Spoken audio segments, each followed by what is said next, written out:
Okay, good morning. So just as a reminder, next week is our first exam.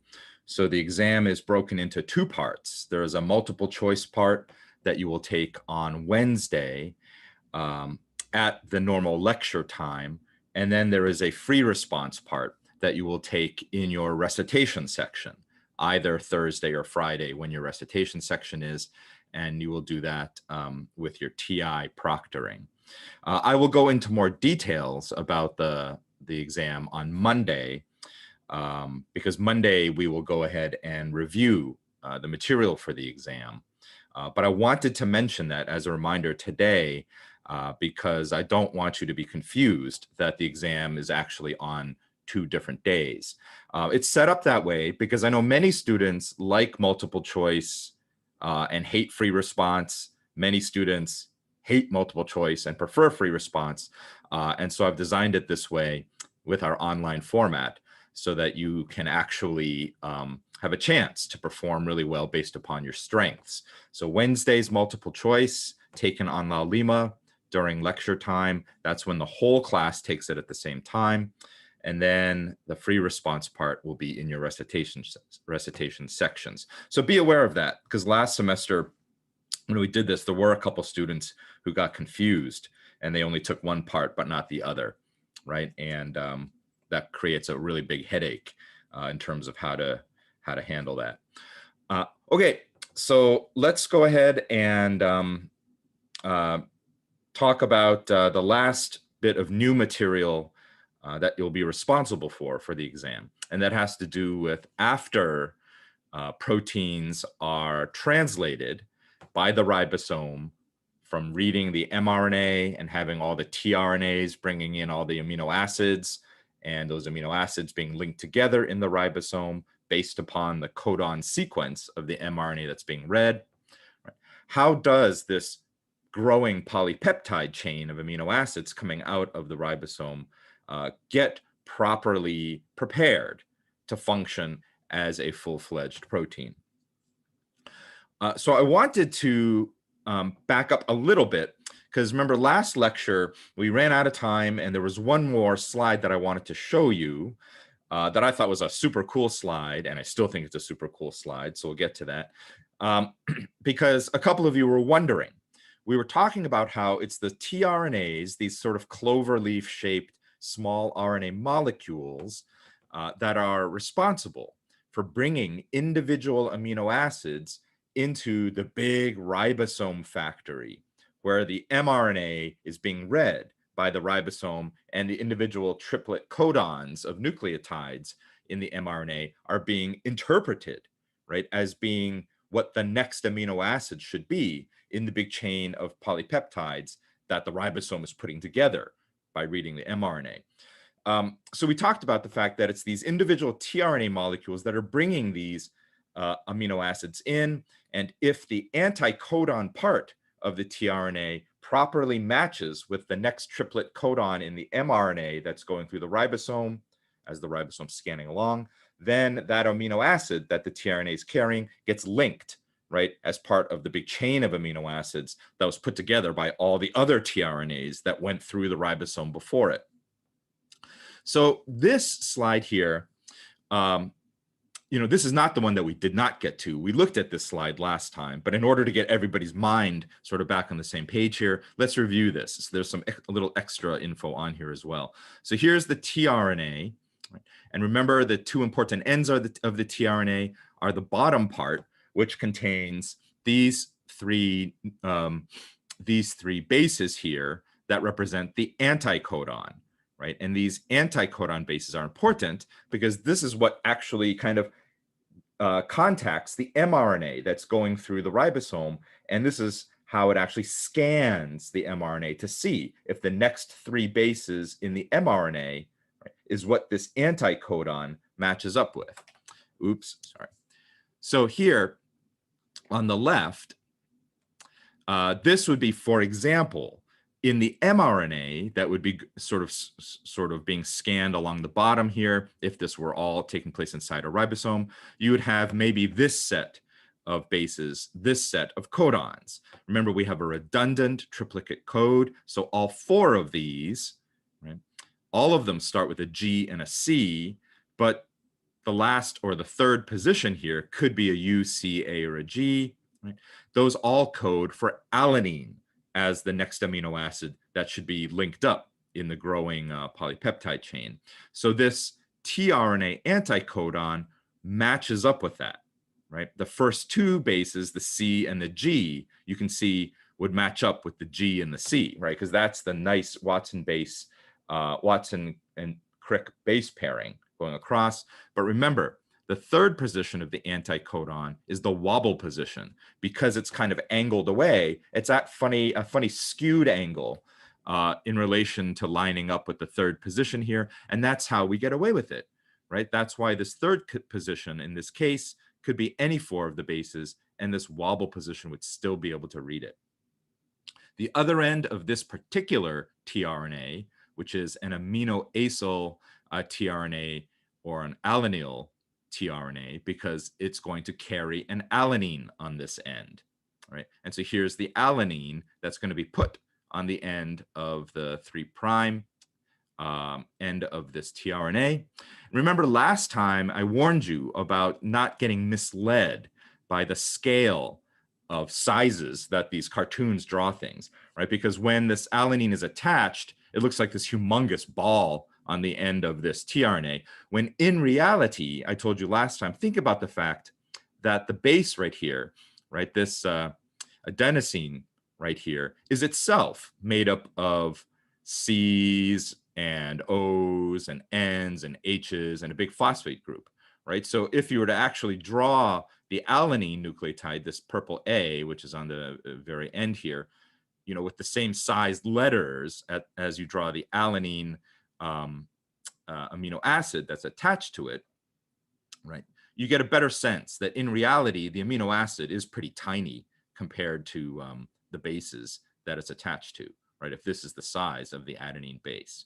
Okay, so that's where we left off last time. And a couple of you during the Q&A session asked me very astutely, because I was happy to hear this, you said, wait, but you understand that this tRNA is meant to recognize the codon for alanine in the mRNA, right? Because its anticodon has a C, G, and the wobble position in this case is an inosine. But then you asked, but how does it know that on this end it can only carry an alanine amino acid on it, right? What's to prevent a different amino acid from being linked here? And that wouldn't work, right? Because then that wouldn't match up with what its anticodon is meant to specify. So that brings me to this slide, right? So this is the slide that we didn't get to last time, so I can talk about it today. Here in green is the tRNA. Right? Remember, even though we draw it in 2 dimensions as this clover leaf shape, in 3 dimensions, it kind of folds up and it's kind of crumpled. But here's the anticodon part of it. So the 3 bases on the bottom that would specify, in this case, this is no longer in this cartoon, an alanine or an alanyl tRNA. This is a glutamate tRNA. So its anticodon down here in dark green, right? If you look at it here, it's the right sequence to recognize in the mRNA that's being scanned underneath it, the glutamate codons, either GAA or GAG, right? Again, the G and the A, those are always G and A because those line up perfectly, so they have to match, right? So that means the anticodon here would be a C and a U, right, to go across here. But the third position is the wobble position, and that's why you can get away with recognizing either an A or a G in the mRNA there. And then the other end of this tRNA, the 3' end, this little red thing here, is the glutamate amino acid that's being attached to it, right? So again, this gives you a better sense of the real scale, right? This is the size of the amino acid compared to the tRNA. Very different than that cartoon before it. So what's this big brown blob that's around it, right? This is where the magic happens, right? Because this is a big protein called an amino acyl tRNA synthetase, right? So you're like, wow, what a crazy name. It's a synthetase, meaning it's It's a protein that's in charge of making something or synthesizing something, right? And what is it making? It's making this complete amino acyl tRNA, the tRNA with the appropriate amino acid joined to the end, all right? So this big protein then is working as a machine, right? Remember I said one of the most important reasons why proteins are so critical in our cells is because many types of proteins work as machines that do little functions that are critical, like this. So imagine this. At one point, this green tRNA was just floating around by itself, right? It did not have a glutamate added to the end of it. Right? The shape of this protein, right? Remember, this protein itself is just a big chain of amino acids, right? It came from originally the gene that has the DNA that codes for the mRNA, right? That gets translated by a ribosome to make this finished protein. This finished protein is exactly the right shape to fit this tRNA, right? Look how wonderful this drawing is. You can see how the tRNA fits in there. Amazingly, it fits the anticodon, right? So this particular synthetase protein, right, only binds the anticodon of this particular tRNA. In other words, the shape that's created by the amino acids in this part of the protein, the brown part here, right, is the exact same shape as the mRNA codon would be, right, when it comes time for this tRNA to read mRNA. Right? You might say, like, well, that's amazing, because how can this protein know to be the same shape as the mRNA, right? Because it's all just shapes. That's the whole point, right? Whether you're talking about a protein made up of amino acids or an mRNA that's made out of nucleotides, right?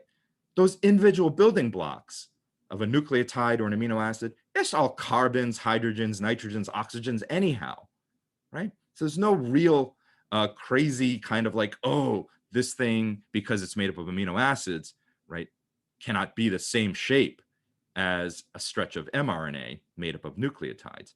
So in this case, the synthetase is exactly the right shape so that only this type of tRNA will fit and be stabilized in it. This protein is also the right shape so that as part of the beige kind of like 3D shape over here is a perfectly shaped little pocket to be binding and carrying around a glutamate amino acid. So that when this protein carrying the glutamate comes together with this specific tRNA, and the tRNA is stabilized in the protein because the anticodon matches the shape of the protein, this is amazing, right? The 3' end of this tRNA is in exactly the right position to line up with the glutamate that's being carried around. And this protein has a little binding site for ATP. So you have a high energy phosphate bond with electrons that are in that phosphate bond that would much rather be involved in a lower energy bond, right? So this protein breaks a phosphate off, and those freed up electrons then help initiate a change, a reaction that ends up binding the glutamate to the tRNA, right? And then the tRNA floats away, now carrying the glutamate, so that it eventually, when it goes into the ribosome and sees the mRNA codon version of a shape that its anticodon recognizes, it is carrying the glutamate, and the glutamate then becomes the next amino acid in the chain, right? So I love this because it puts together a lot of things that we've been talking about, right? How proteins, the job of proteins is to handle other types of macromolecules, right? In this case, nucleic acids. Right? It also highlights, again, this real big theme of molecular cell biology, that it's all about shapes, right? These molecules, they don't have a brain, they don't know what they're doing, right? They just do what they do because they are the exact right shapes. And those exact right shapes are the result of billions of years of life evolving on Earth, right? Because these all have to do, when you trace it back, to the DNA sequences that code for these shapes. and over eons of evolution, right, mutations in those DNA sequences that result in proteins or other products like RNAs that are a particular shape, right? If suddenly things work better, then those DNA sequences are conserved and passed on through evolution. All right. I think that was worth talking about because I think hopefully that helps a lot of these concepts kind of click in your head. So today we're talking about how the polypeptide chain that's being made by the ribosome as part of things like the tRNAs being brought in, right? So here you go. So here on the left is a ribosome reading the mRNA, right? This process of translation. Let's pretend, for example, that this orange tRNA that's coming in now, right, is that glutamate carrying tRNA that we just looked at on the previous slide, right? So it was visited, it was floating around earlier as just the orange tRNA without an amino acid on it. Then it bound up to that big protein, that synthetase protein, and that protein added a glutamate onto it, right? So here's the glutamate that got added onto it. And now this tRNA carrying the glutamate makes its way into the ribosome. And sure enough, the next set of triplicate, the codon right here, right, in the A position inside the ribosome is the codon that the anticodon of the tRNA recognizes, right? And so that's how then this glutamate becomes the next amino acid that's put onto this growing polypeptide chain, right? That's being made by all the previous tRNAs that came through, like this yellow one was the previous one. So we said that you have this long polypeptide chain coming out of the ribosome, and that would represent our primary protein structure. Right? So this is kind of a review, because remember, proteins have different levels of structure. The primary sequence is just the linear, sort of like in a big line, chain of amino acid residues, right? So valine, alanine, isoleucine, etc., may be leading up eventually to this glutamate over here. Remember, if we look at these, right, each one of these beige little balls, these amino acids, has the typical amino acid structure of a central carbon, a carboxyl group, an amine group, hydrogen, and then in the darker brown up here is the part that varies, right? This side chain is the side chain that makes this a valine. This side chain, the methyl group, makes this an alanine. This side chain is what makes this one an isoleucine.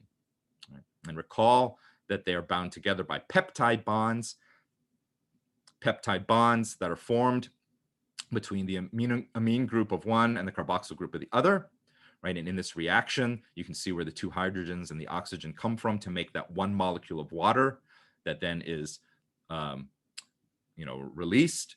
And then you have a peptide bond, right, that forms between them. And so that's what's going on over here in the ribosome, right? Once this big chain gets passed over from the yellow tRNA to the orange tRNA, a peptide bond will form between, let's say, the glutamate amino acid that this one's carrying with whatever the previous one was. Okay, so that's primary sequence. But then we said that there can be secondary structures. After all, this chain of amino acids, right, because of side chains or just because of that central repeating standard part of the amino acids, there's going to be opportunities for different amino acids to interact. So let's say you have interactions like this.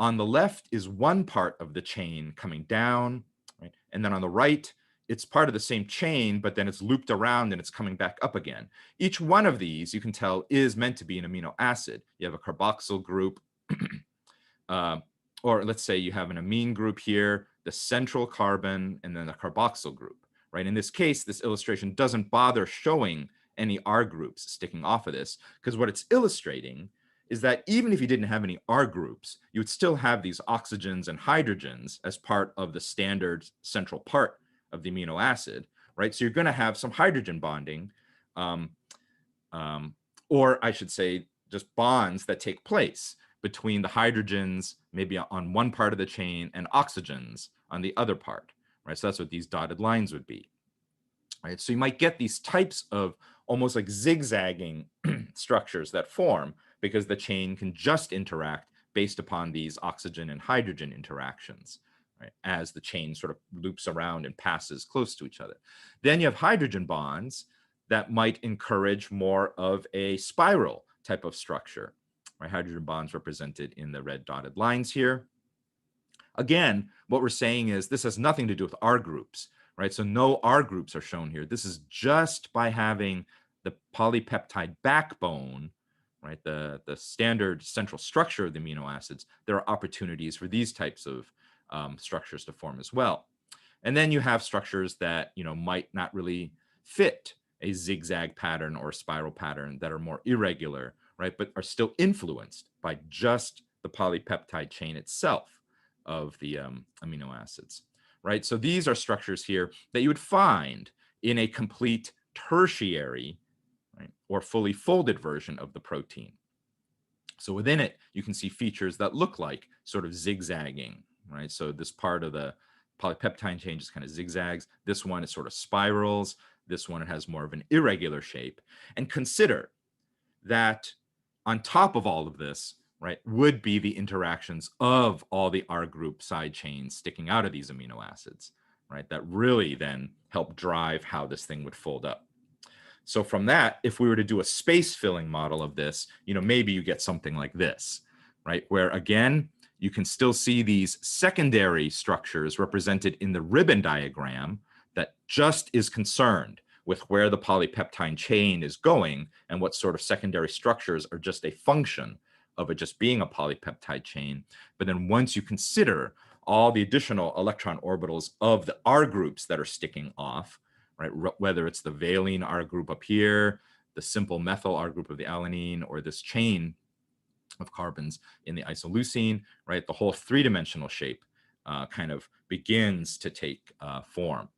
Right. So if this is the complete finished protein, the question is, how does this protein carry out its functions? If we say that many proteins act as machines, in our everyday daily lives, we're used to machines, that have some sort of way of activating them and some way of deactivating them. Like a machine has an on and off switch or a power button or something like that, right? So many proteins that function as machines also have on and off switches or power buttons. But how does that work? What would that be, right? So that has to do with post-translational modifications. In other words, the finished protein can still have things added to it. For example, small little functional groups, additional little functional groups that are not part of the protein originally. Because these things are added on after the protein has already been translated, we call these post-translational modifications. And they oftentimes influence the folding of the protein or changes in the folding of the protein that might be temporary, right? Once this little side group is added somewhere, it causes a temporary change in the protein shape until that little group is removed and the protein might return to normal. Some examples of these are acetylation, methylation, phosphorylation. And you're like, oh, yeah, we've talked about acetylation and methylation before, but that was with histones, right? So now this is getting confusing. No, it shouldn't be confusing, because hopefully what you realize, right, when we talked about these things in the context of histones, that was this phenomenon of post-translational modifications of histone proteins, right? Because we were talking about acetylation, acetyl groups or methyl groups being added to things like lysines on the histone tails that stick out of the nucleosome, right? So, and we already talked about that by adding and removing those, you change the shape of the histone, and that can relax the grip of the histone on the DNA that's wrapped around it, or it can tighten the grip on the DNA. And that all has to do with the histone proteins changing their shape in response to these post-translational modifications. In other words, that is like sort of an on and off switch, right? So let's look at some examples here. So as the polypeptide chain is coming out of the ribosome, right, already it can be subjected to these different modifications. What makes these modifications? Well, big proteins. Well, it doesn't have to be big, but proteins that are acting as machines, right, whose job it is to transfer something like an acetyl group, right, or a methyl group onto another target, in this case, a polypeptide chain. So let's look at this. Here's an amino acid, all right, in the form that we're used to seeing. So this is kind of a good review too, because you guys need to be able to recognize these structures. So take a look at this. What amino acid is that? Okay, normally if this were an in-person class, you know, I just invite you guys to kind of call it out. But this would be a tyrosine, right? So here we have, what do we have here? We have the central carbon would be at this point. Here's the amine group that comes off of it. Here's the carboxyl group that comes off of it, right? So this is the standard part of an amino acid. Then this thing would be the R group that comes off of it. So you need to recognize that that R group is a tyrosine. If you add an acetyl group, so you can see here, right, there's an acetyl group here that's been added to the N in the amine group here, we would then call this an N-acetyltyrosine, right, because it's been acetylated at the amine position, right, the N. All right, let's try this one. Here's another amino acid. Again, right, to get oriented, here's the central carbon, here's the amine group, here's the carboxyl group. So this would be the R group of this one. Right, and what's that? We just saw it on the previous slide. Right, so this is an alanine. Right. Look what happened here. A methyl group, a CH3, has been added to the amine group. So what would we call this? We would call it an N-methylalanine. Right? Okay, third example. What about this amino acid? Right, so this is the R group over here on this amino acid. That makes it a serine.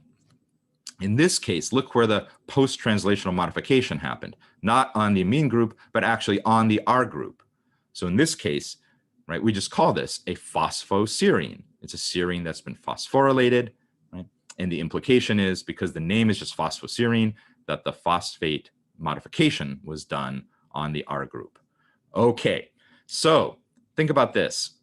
Consider that any of these modifications at a key amino acid position in the folded structure of the protein, right, such as putting a phosphate group onto the R group of like the serine that's in here, could alter the overall shape of the protein, as the rest of the protein has to kind of, you know, get nudged around a little bit to accommodate that you suddenly have this bulky phosphate group on it. And that can result in the overall shape of the protein changing, revealing new three-dimensional surfaces on the protein. Let's take our example of the protein that we've been looking at the previous slides here. So here's the protein. Let's say that it is meant to be a protein that does something like a machine, right? But in this current state, it is off, right? Because in this current state, it doesn't have the right three-dimensional shape to function and do what it's supposed to do. Let's go ahead and imagine that in here somewhere, maybe in the middle, one of these residues is a serine that gets now phosphorylated. Okay, so now we put a phosphate group attached here, you know, so this bulky kind of darker shaped thing, we'll just pretend is a phosphate group in there.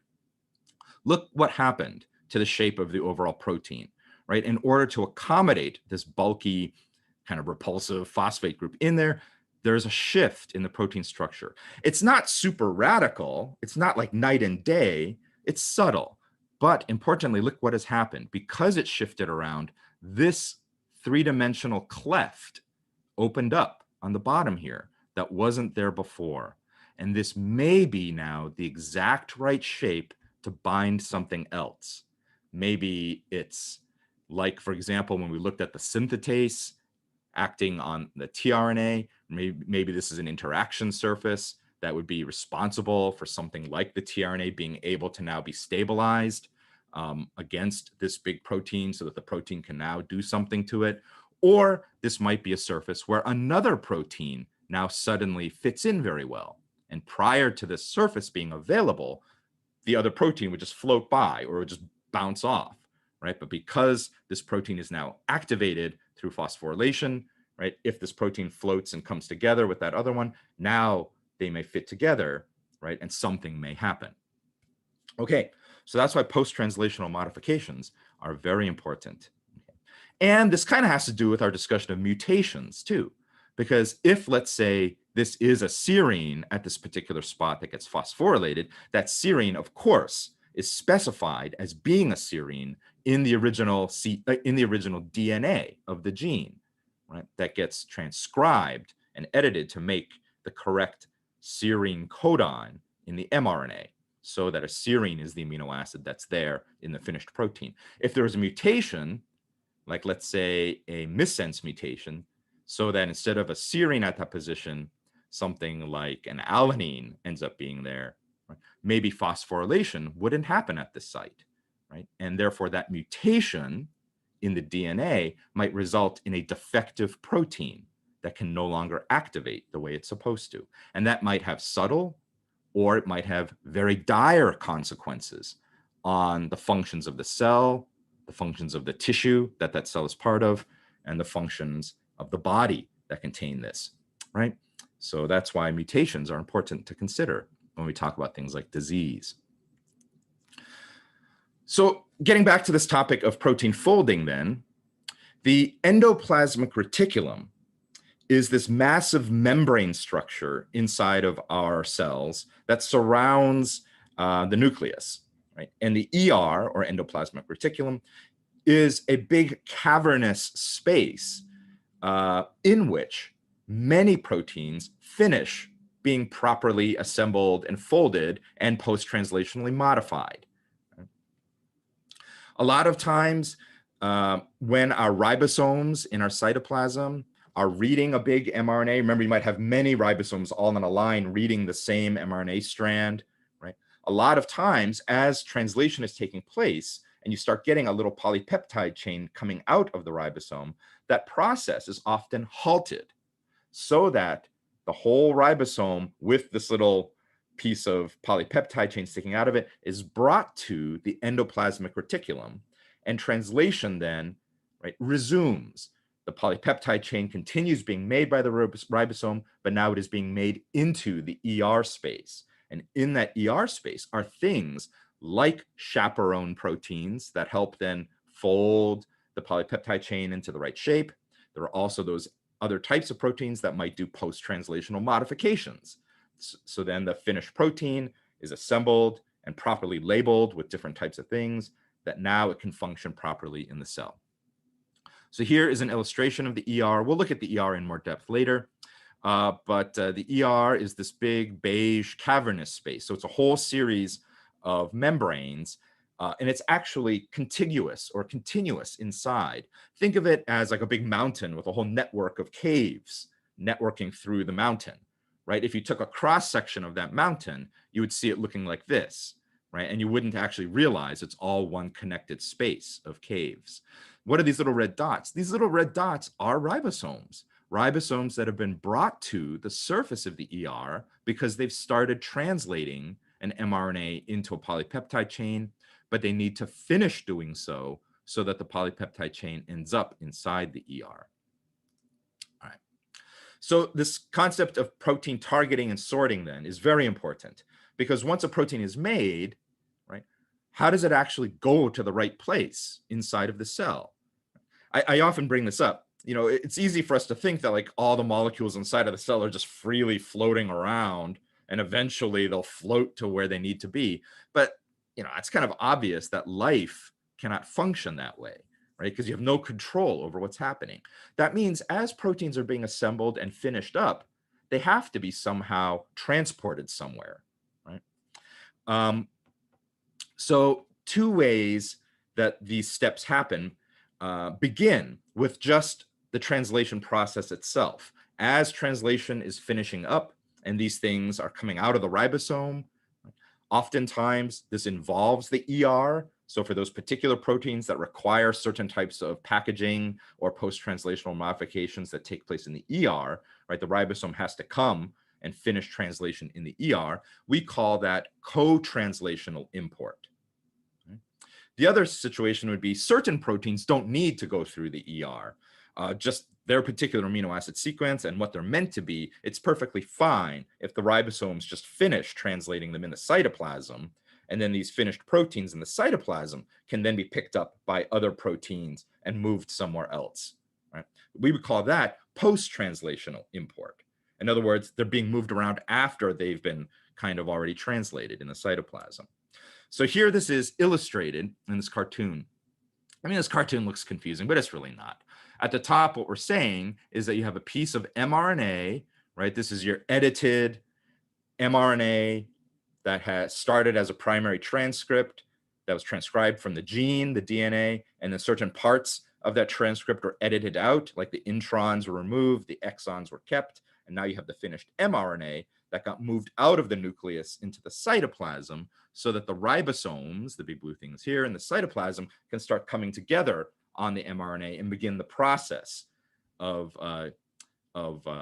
stringing together the polypeptide chain, right? So that's why the ribosomes, as they move along the mRNA, scanning it and interpreting it or translating it, right? You start having the short polypeptide chain, the end of it coming out of the ribosome, right? And as the ribosome moves along, the chain gets longer. So at this point, one of two things can happen. Right? Let's start with the right part here. It might be that this is just a protein that's fine being translated in the cytoplasm. And so therefore the ribosomes that are making this protein, right, it just finishes. See, it keeps making this polypeptide chain, and then the completed polypeptide chain, once the ribosome hits the stop codon, right, the chain is released and it just folds up, and then it remains in the cytoplasm or the cytosol. And then maybe other proteins will attach to it because of its shape and move it to different places. Like maybe now it's imported into the nucleus or into different other structures like mitochondria or chloroplast. So that's pretty straightforward, right? But the other scenario is, what if this polypeptide chain that's coming out needs to be finished in the ER, in the endoplasmic reticulum? That's when you have co-translational import. So in this case, the entire mRNA with all the ribosomes on it gets brought to the surface of the ER. And then translation finishes into the ER, where it can then be worked on by other proteins that might fold it or post-translationally modify it, put on things like methyl groups, acetyl groups, phosphate groups, or even sugar groups. We will learn later that putting on different sugar chains on it is an important way of labeling proteins before that then gets moved through the Golgi, which we'll learn about later, to different parts of the cell. So that's fine to imagine if you're just talking about proteins that just float around by themselves, right? They have to be moved somewhere where they can then float around and do the correct job. But what about proteins that are meant to be part of membranes? Right? Proteins that are meant to be part of membranes undergo a special process of translation that involves them remaining stuck to the wall of the ER. So this would be an example of co-translational import, where the ribosome is brought to the ER so that it can finish making the polypeptide chain into the ER. But importantly, it's not going to be just now a folded up protein that's floating around in the ER. It somehow is going to be a protein that's stuck to the membrane of the ER. And then what will happen is that piece of the ER's membrane, right, that this protein is stuck to becomes part of a vesicle. And that vesicle then is eventually moved out and to the membrane in the cell that it's meant to, where this protein is meant to go, for example, the outer cell membrane, right? And then when that vesicle fuses with the outer membrane, any proteins that were sort of anchored to the wall of the vesicle, right, become part of the cell membrane. So the next few slides are just some examples of how these transmembrane proteins, in other words, proteins that have part of their structure, within the membrane, how they are translated. So this is what we call a type 1 transmembrane protein. All right. In this case, let's start with the third panel here.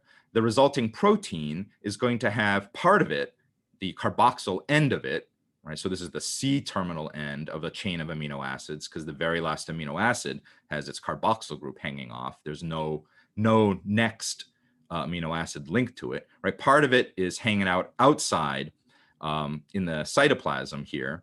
Right? And the other end of it, the amino terminal end, is inside the ER, and part of it here, this red part, is stuck in the ER membrane. So how does that happen?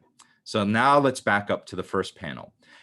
Imagine there's a big ribosome up here that's not pictured, right? And that ribosome was brought to the ER because as this polypeptide chain was emerging from the ribosome, part of the amino acid sequence of that chain is this light blue sequence that is recognized by certain proteins that were floating around that are the right shape to recognize this amino acid sequence of this peptide, right? And those proteins then are part of bringing the whole ribosome complex to the ER.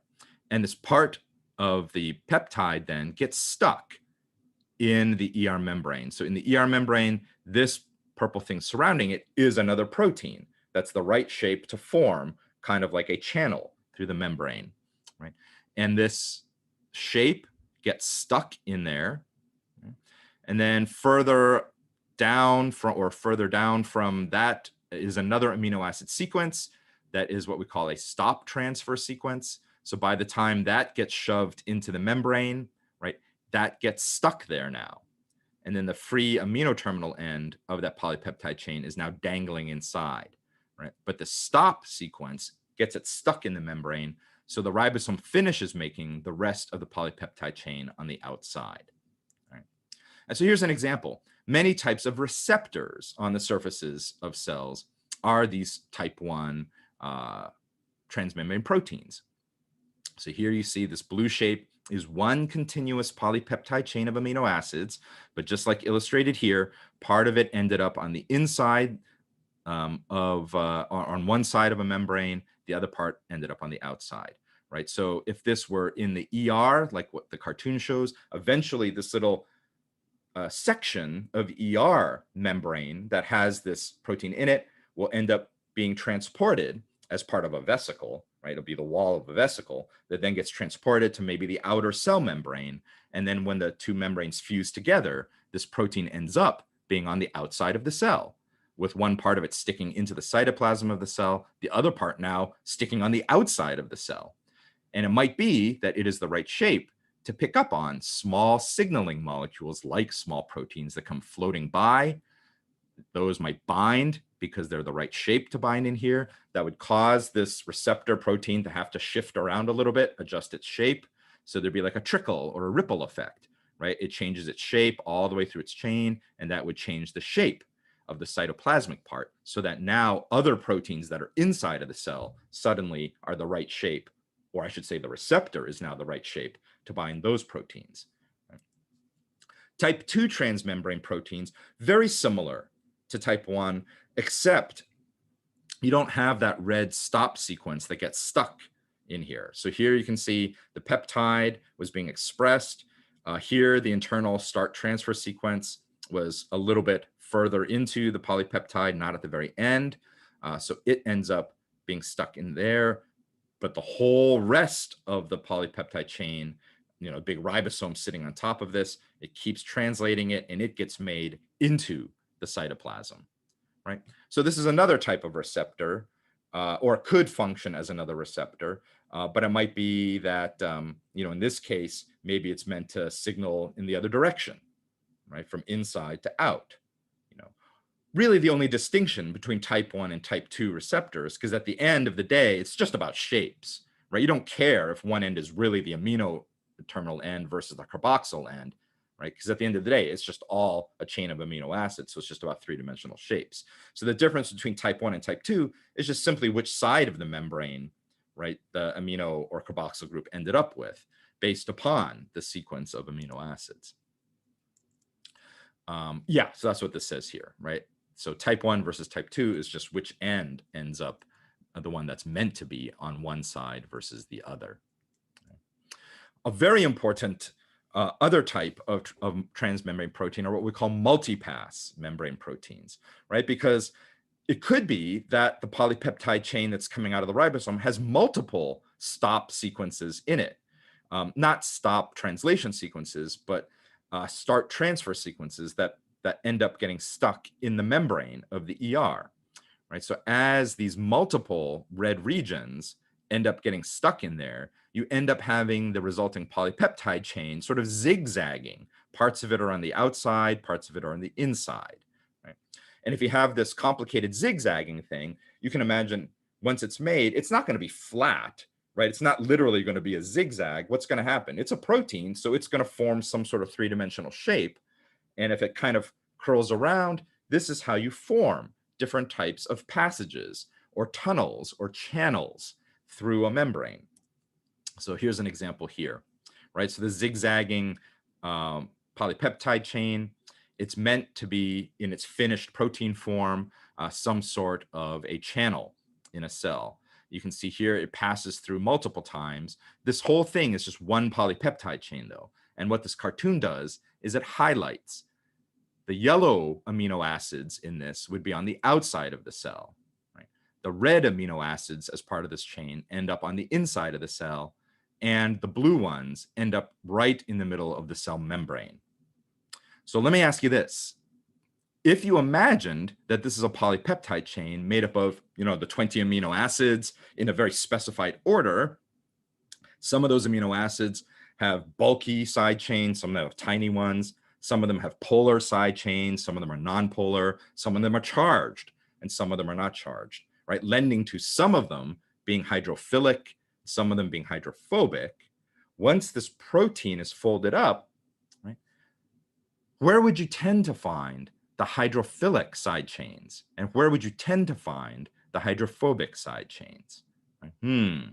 I hope you can figure out that the hydrophobic side chains would end up being the ones that encourage these parts of the protein to be in the lipid membrane, right? Because that's this hydrophobic region, whereas the hydrophilic side chains tend to be the ones that end up pointing out or in, right, into the aqueous water environment surrounding the cell or in the cell.